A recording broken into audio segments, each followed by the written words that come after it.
మానేసి వాడి ఇల్లంతా ఊరకొచ్చి ఏం చేస్తాం సార్? ఇల్లు పోయింది. వాడు పెట్టుకోగా వాడు సాధారణంగా కమిటీ వాళ్ళని కూడా బాగు చేయాలని ఈ పెద్ద పెద్ద మినిస్టర్ గారికి, ఎంఆర్ సార్ గారికి, కలెక్టర్ సార్ మరి ఇప్పుడు మినిస్టర్లు కాళ్ళు పట్టుకొని అచ్చురాల బంగారం కూడా పెట్టి బాగు చేయాలి, కమిటీకి నేను పేరు తెచ్చుకోవాలని చేస్తే వాడిని కూడా న్యాయం చేసారు సారు. ఏం చేద్దాం సార్?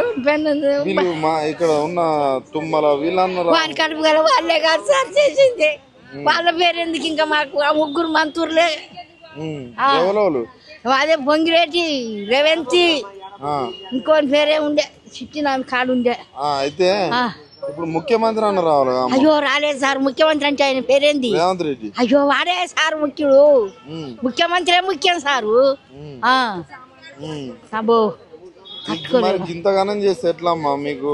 ఇక్కడ నుంచి కూడా ఇట్లా చేస్తే రాత్రి వెళ్తారా? ఇగో వీళ్ళు అయితే ఒక్క ఎకరం ఇక్కడ కానాపురాలు ఉంటే ఒక్క ఎకరం కొట్టుకొని నీళ్ళు కట్టుకురు సారు.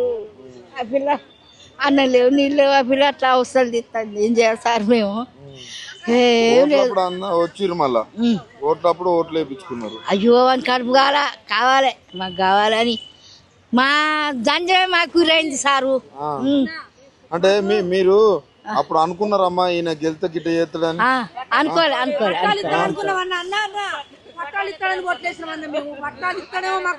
మా తరఫున ఉంటాడు అనుకున్నాం. మీకు మాకు అన్ని చేయరు సారు. మీకు పాలతో అభిషేకం చేస్తాం సారు. మమ్మల్ని కాపాడండి, మాకు కరెంట్ ఇవ్వండి, మాకు నీళ్ళు ఇవ్వండి, మేము మీ వైపున ఉంటాం సార్ అని ఓట్లు వేసుకున్నాం సారు. ఏం చేస్తాం?